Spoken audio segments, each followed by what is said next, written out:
नमस्कार, जय Shri Ram. India Speaks Daily में आपका स्वागत है। इंडिया स्पीक्स डेली अर्थात no left, no right, only Sanatan voice और मैं हूं आपके साथ संदीप देव। राम जन्मभूमि की संघर्ष गाथा को जिस तरह से आप लोग स्नेह दे रहे हैं, सराह रहे हैं, उससे मैं अभिभूत हूं और उससे मुझे प्रेरणा मिलती है कि मैं आपको इतिहास के बिल्कुल नए-नए आयाम में ले जाऊं।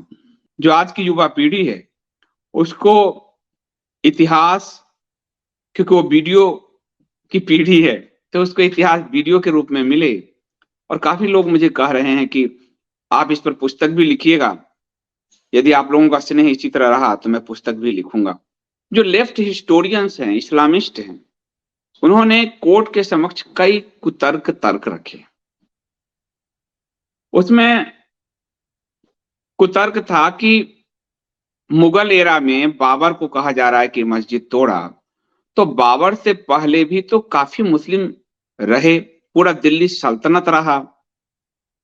यदि मुस्लिम कट्टर होते, मजहबी अंधे होते, तो ये पहले तोड़ देते अयोध्या को। बाबर की प्रतीक्षा क्यों करते? ये पक्ष रखा गया। तो उसमें मैंने आपको पहला जो एपिसोड दिया था, वो सलार गाजी का दिया था। उसने प्रयास किया था, लेफ्ट हिस्टोरियंस उसको छुपाते, जो मैंने आपको दिया, लेफ्ट एंड इस्लामिस्ट उसको छुपाते हैं। तो सलार गाजी को कैसे हमारे सुहेल देव के नेतृत्व में हमारे राजाओं ने कैसे उसको समाप्त किया, कैसे उसको खत्म किया, ये कहानी मैंने आपको बताई। कहानी नंबर मैंने 2 बताई कि मखदूम शाह जुरान गौरी, जो मोहम्मद गौरी का छोटा भाई था, वो बड़ी लार्ज आर्मी के साथ आगे बढ़ा था अयोध्या को खत्म करने। और अयोध्या का जो पहला मंदिर विध्वंस है, वह मखदूम शाह जुरान गौरी ने किया था। आदिनाथ, जैन आदिनाथ मंदिर का विध्वंस किया और वहीं उसकी समाधि। सलार मसूद के बारे में भी आपको मैंने बताया था कि सलार मसूद जो है, उसकी समाधि भी बनी हुई है, फिरोज शाह तुगलक ने बनाया। और कहते हैं कि उसने वहां पर एक मंदिर तोड़ा था, सूर्य मंदिर, और उसके बहराइच में जहां उसकी समाधि बनी, लेकिन वो अयोध्या नहीं पहुंच पाया था। अयोध्या पहुंचा था मखदूम शाह जुरान गौरी, जिसकी 1,20,000 तुर्क मुस्लिमों की सेना को बारूद नाम के जो गवर्नर थे गढ़वाल नरेश के, उन्होंने उसको खत्म कर दिया था और इसकी भी वही मजार बनी पड़ी। दोबारा फिर से प्रयास हुआ और करीब 3 दशक बाद मलिक नसरुद्दीन महमूद के, जब वो वहां का गवर्नर था, उसने फिर से हमला किया। टर्किश आर्मी ने मलिक नसरुद्दीन की और उसमें बारूद वीरगति को प्राप्त हुए। तो अयोध्या पे हमले का बार-बार प्रयास किया गया। फिर एक को कुतर्क दिया गया कि बख्तियार खिलजी का तो बड़ा नाम आता है, और ये जो मैं आपको बता रहा हूं, दिल्ली सल्तनत में बख्तियार खिलजी का कार्यकाल गुलाम वंश का है, कुतुबुद्दीन ऐबक का कार्यकाल है। तो बख्तियार खिलजी ने नालंदा यदि जलाए तो वो अयोध्या क्यों छोड़ा, और यह स्थापित किया, प्रयास किया लेफ्ट और इस्लामिस्ट हिस्टोरियन ने कि वह तो अवध का गवर्नर था, अयोध्या अवध का गवर्नर था, इतना बड़ा प्रसिद्ध भगवान श्री राम का मंदिर था, तो उसे कैसे छोड़ दिया उसने, क्यों नहीं तोड़ा। और ये कुतर्क किए गए।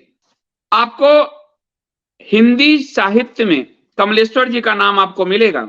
कमलेश्वर जी ने उस दौर में एक पुस्तक लिख दी, कितने पाकिस्तान, और वो पुस्तक इतनी बिकी कि जेएनयू में इस पुस्तक की फोटो कॉपी कराकर बांटी जाती थी। मैं उस दौर का स्टूडेंट के दौर का मुझे याद है। और कमलेश्वर ने बकायदा पूरा फेक नरेशन गढ़ा और कहा कि वो मस्जिद तो सिकंदर लोदी ने अपनी, जिसको आप लोग बाबरी मस्जिद कहते हैं, वो इब्राहिम लोदी ने अपनी दादी, हिंदू दादी की याद में बनाया था, फॉल्स नरेशन। तो आज मैं आपको बताऊंगा कि बख्तियार खिलजी पर जो आया कि उस दौर में जो सबसे बड़ा विध्वंसक के रूप में उभरा बख्तियार खिलजी, वो अयोध्या को नष्ट क्यों नहीं कर पाए, वो फैक्ट के साथ आपको बताऊंगा। और तब आप देखेंगे कि आपके साथ लेफ्ट और इस्लामिस्ट इतिहासकारों ने कितना झूठ बोला है, कितना दुर्व्यवहार किया है। तो आप सब मेरे साथ बने रहिए, वीडियो को लाइक कीजिए, मैक्सिमम लोगों तक पहुंचाइए, क्योंकि लेफ्ट, इस्लामिस्ट और राइटिस्ट सबके नरेशन को ध्वस्त करता है ये series. No left no right, only Ayodhya की वॉइस, ओनली अयोध्या की वॉइस। तो वीडियो को लाइक कीजिए, मैक्सिमम लोगों तक ले जाइए, इसको शेयर कीजिए, साथ ही आप इसको बेल आइकन दबाइए और ऑल का बटन दबाइए, तो आपको नोटिफिकेशन मिलेगा। ऑल का बटन प्लीज चेक कीजिए और उसको दबाइए। आप ज्वाइन बटन से चैनल को बचाए रखिए। साथ ही आप कंटेंट का एक छोटा सा मूल्य 100 रुपीज पर मंथ का, उसको जरूर चुकाइए यदि आपको आईएसटी की पत्रकारिता पसंद है तो, क्योंकि कितने सारे लोग काम करते हैं और तो कंटेंट का मूल्य होना चाहिए। साथ ही इस पूरी श्रृंखला को जो लोग भी प्रायोजित कर रहे हैं, जो भी आईएसटीएंस, हिंदू सनातनी, उन सबका मैं हृदय से धन्यवाद करता हूं। और आज इस 12वें एपिसोड को प्रायोजित किया है रमाकर ठाकुर जी, बड़े मेहनती हैं रमाकर ठाकुर जी, बहुत काम करते हैं। तो रमाकर ठाकुर जी ने, उनका मैं हृदय से धन्यवाद करता हूं। तो आप सब मेरे साथ बने रहिए, मैं लौटता हूं इस प्रोमो के बाद। प्रोमो में आप इसे शेयर करिए।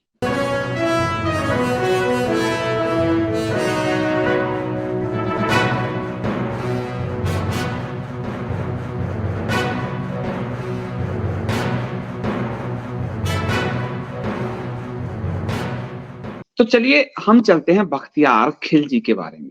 हम जब बिहार जाते हैं, बिहार में एक जंक्शन का नाम है, रेलवे जंक्शन का नाम है बख्तियारपुर, और हम बिहारी, मैं बिहारी हूं, बिना अपनी पेशानी पर बल डाले उस स्टेशन पर सदियों दशकों से उतर रहे हैं। हमें वो चुभता नहीं, और ऐसा नहीं है कि हमारे अंदर स्वाभिमान नहीं है, गरिमा नहीं है।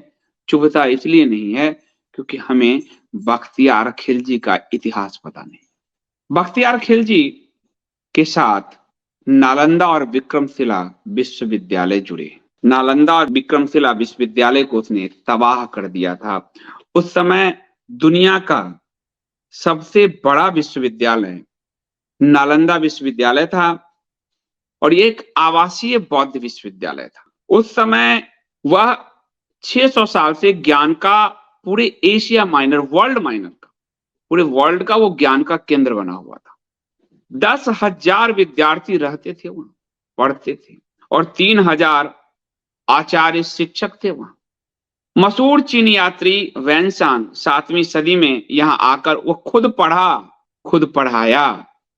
जब वैनसांग यहां से जाने लगा तो नालंदा विश्वविद्यालय से उसने काफी पुस्तकें लिया, और उस विश्वविद्यालय का जो 3 तल था बिल्डिंग, वो कितना बड़ा था, 3 तल तो सिर्फ लाइब्रेरी थी।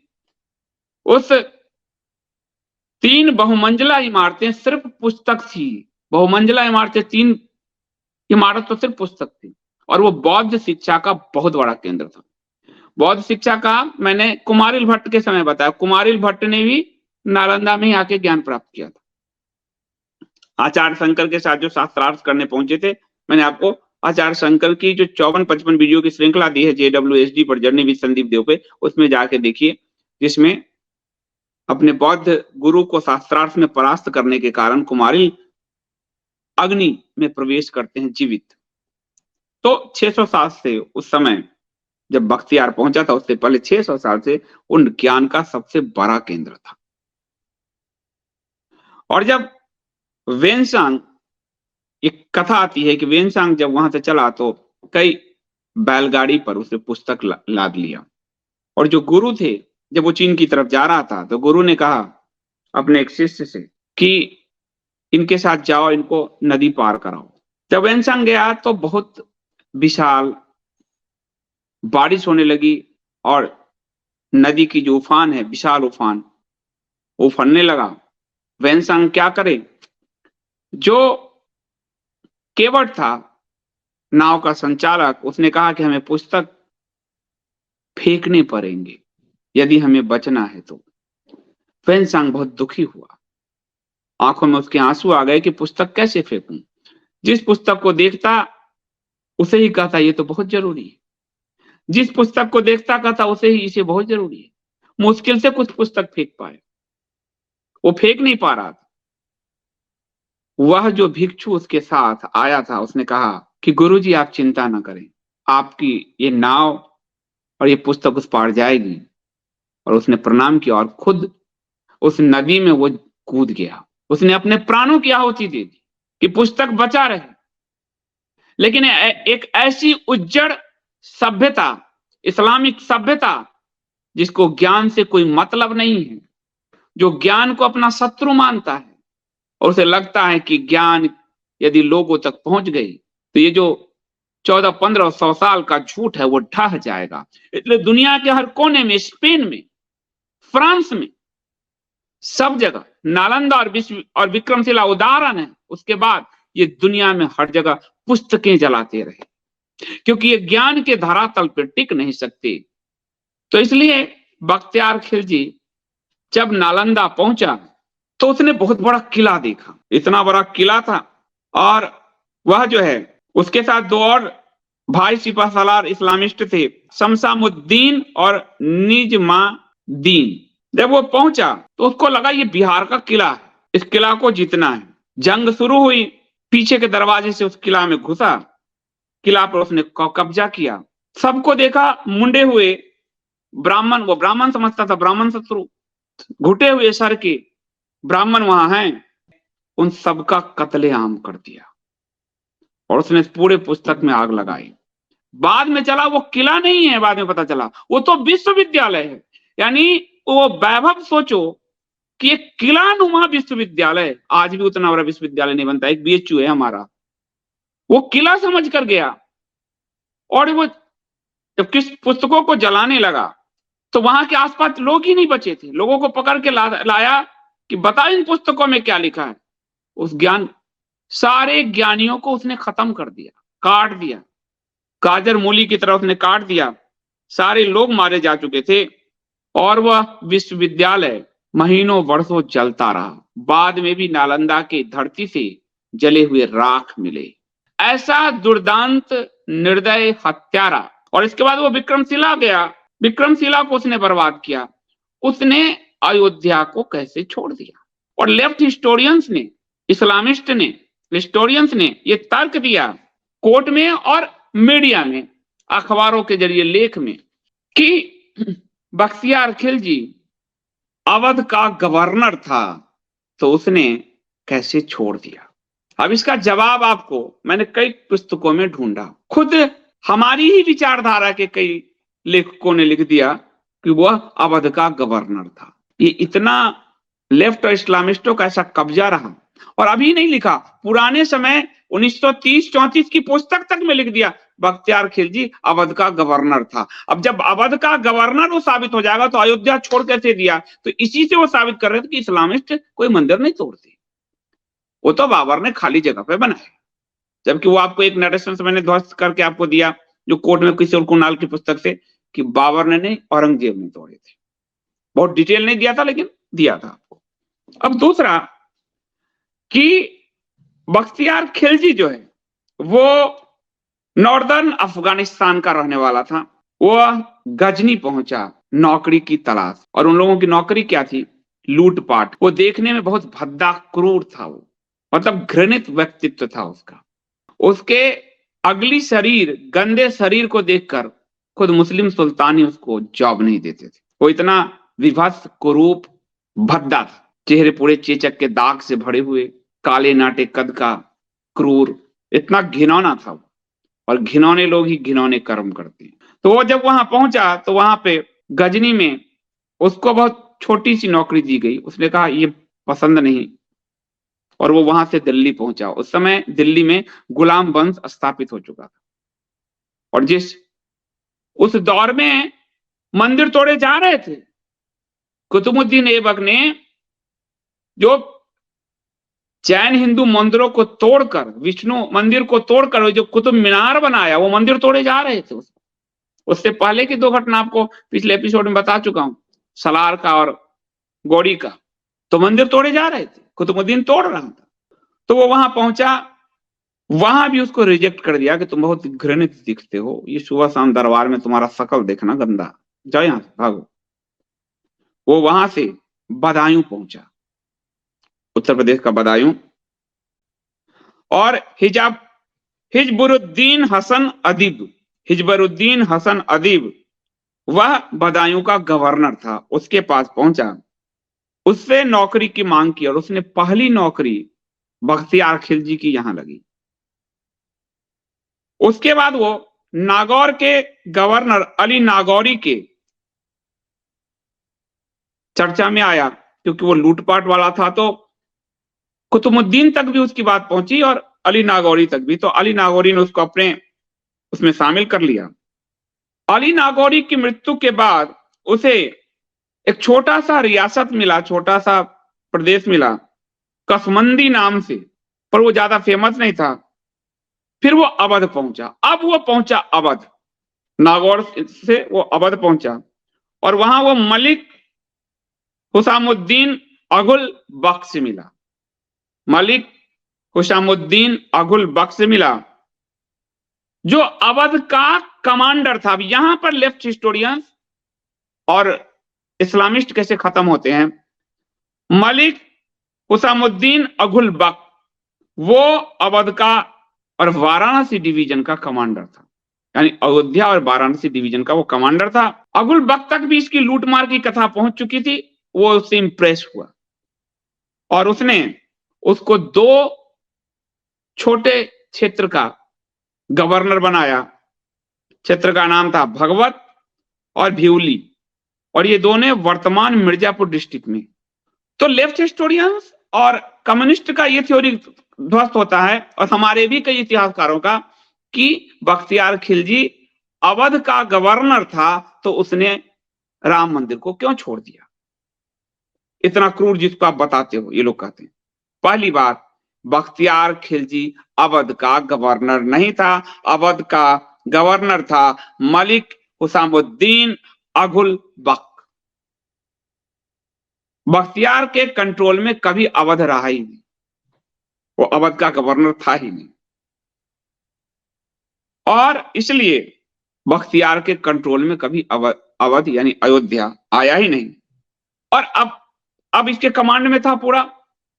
कई हमारे इतिहासकारों ने लिखा कि इसने अवध से लेकर कामरूप तक शासन किया। गलत, झूठ खबर। ये वहां से, और जब अवध वाराणसी में आ गया तो ये पूरा क्षेत्र में, तो यही नालंदा विक्रमशिला बिहार का क्षेत्र इसके पास था, तो ये यहाँ लूटपाट ध्वंस करता चला गया, अपने मालिक को खुश करता चला गया। फिर उसने नादिया, बंगाल के नादिया को कैप्चर किया, और बंगाल में करीब कहते हैं 10 से 12 साल ये रहा, और यहां से वो तिब्बत पर कब्जा करने के लिए आगे बढ़ा।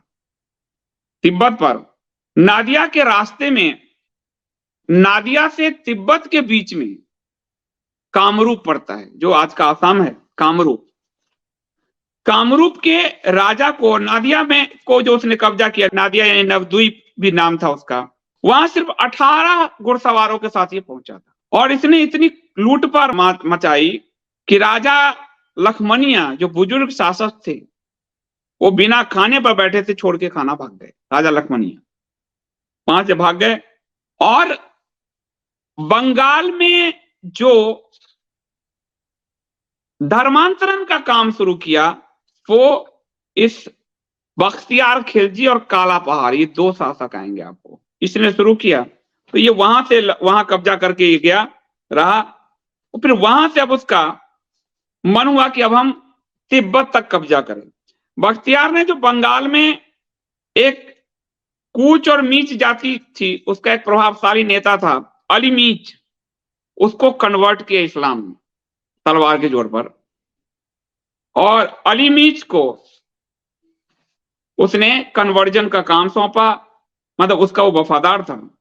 तो अब वो तिब्बत की तरफ, तो बीच में कामरूप पड़ा। कामरूप माने आसाम। उस समय जब ये जंगली लूट रहे थे, नालंदा जिस शिखर पे था विक्रमशिला, उस समय पुल का चर्चा आता है कामरूप में। वह पुल कटे हुए पत्थरों से बना था। 20 से अधिक उसमें मोरियां बनी थी। मोरियां यानी पानी, पुल पे जो पानी, वर्षा का पानी ना जमा हो, मोरी पानी उससे निकल जाए। और ब्रह्मपुत्र की जो तेज बहाव वाली जो नदी है, उस पर ये पुल आज से आप समझो 800-900 साल पहले, हमारी इंजीनियरिंग सोचो कि किस स्तर का था।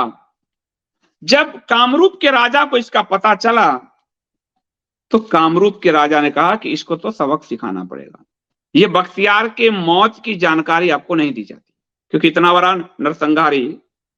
और मैंने आपको सलार मसूद का बताया, इसी तरह गौरी के छोटे भाई का बताया आपको, क्योंकि इन सब के मौत को छुपाया जाता है। किस लिए छुपाया जाता है? क्योंकि इस्लामिस्ट अपने विजेताओं के मौत को छुपाते हैं। मखदूम शाह जुरान गौरी की मौत को भी छुपाया गया। तो उस राजा ने क्या किया कि उस पुल को तोड़ दिया। अब ये मंदिर विध्वंसक उस पुल को तोड़ दिया और अपने लोगों को कहा कि इसको घेरो। और लोगों के बाद भाला, बांस से वाले भाला, तलवार, ये सब थे।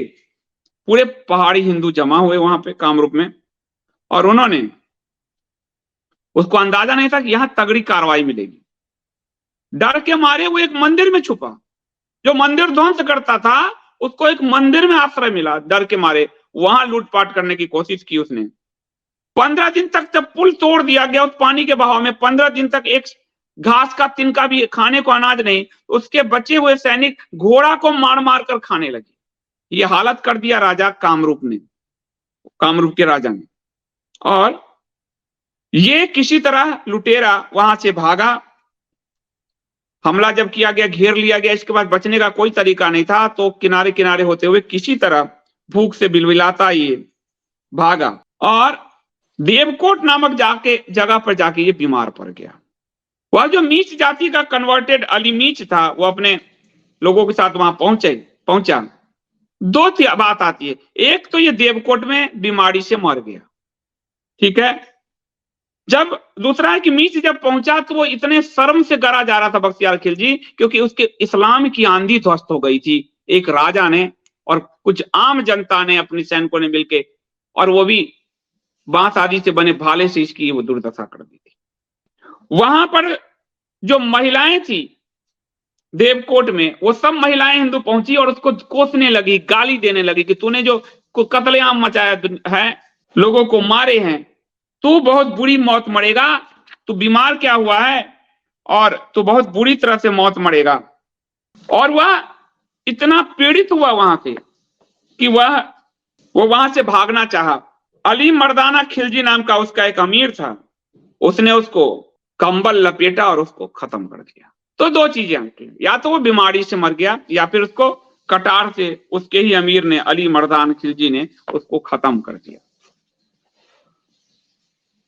तो दोनों ही बातों को इस्लामिस्ट हिस्टोरियंस, कम्युनिस्ट हिस्टोरियन छुपाते हैं, और क्या कहते हैं, अवध से कामरूप तक शासन किया, यानी अवध से आसाम तक। तो जिस बुरी मौत से मरा, जिसके कारण हमारे, और आपको मैंने 3 सॉरी की कथा सुना दी, आपको सुहेलदेव और 18 अन्य राजाओं की कथा सुनाई, सुहेलदेव और उनके। उसके बाद मैंने आपको भारूच की कथा सुनाई, और आज आपको मैंने आसाम के उस कामरूप के राजा राय की कथा बताया। मैंने इसको खत्म किया। तो बख्तियार खिलजी कभी अवध का गवर्नर रहा ही नहीं, इसलिए वो राम मंदिर कैसे तोड़ता, किस तरह तोड़ता। लेकिन झूठ का नरेशन बहुत चला। तो मेरा आप सबसे यही कहना है कि बहुत ढूंढ ढूंढ कर मैं आपको इतिहास दे रहा हूं इन क्रूर हत्यारों का,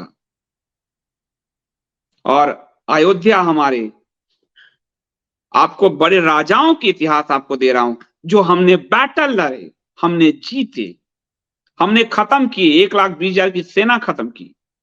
हमने घेर कर गाजी मसूद को मारा और हमने क्रूर बख्तियार खिलजी को खत्म किया। मरने तरपने के लिए, घोड़ा का मांस खाने के लिए छोड़ दिया। हम वीर संतति, हमारे पूर्वज वीर थे, लेकिन हमसे हमारा इतिहास छीनकर हमें क्लीव, कायर दिखाने का प्रयास किया गया, जिसके कारण हम अपने पूर्वजों पर गर्व नहीं कर सके। अयोध्या की यह श्रृंखला हमें अपने पूर्वजों पर गर्व करना सिखाएगी, हमें लड़ना सिखाएगी, हमें जूझना सिखाएगी और सत्य के लिए अपने आप को बलिदान करना सिखाएगी। यही इस श्रृंखला का उद्देश्य है। तो आज के लिए इतना ही। आप सबका पुनः बहुत धन्यवाद और इस अंक को प्रायोजित करने के लिए रमाकर ठाकुर जी का भी बहुत बहुत धन्यवाद। अयोध्या की यह श्रृंखला आपको कैसी लग रही है, प्लीज कमेंट में जरूर लिखिएगा। मुझे प्रतीक्षा होती है आपके कमेंट की। मिलता हूं अगले दिन, कल, एक नई कहानी के साथ अयोध्या की इस संघर्ष गाथा में। अभी के लिए इतना ही। जय श्री राम। बहुत बहुत धन्यवाद।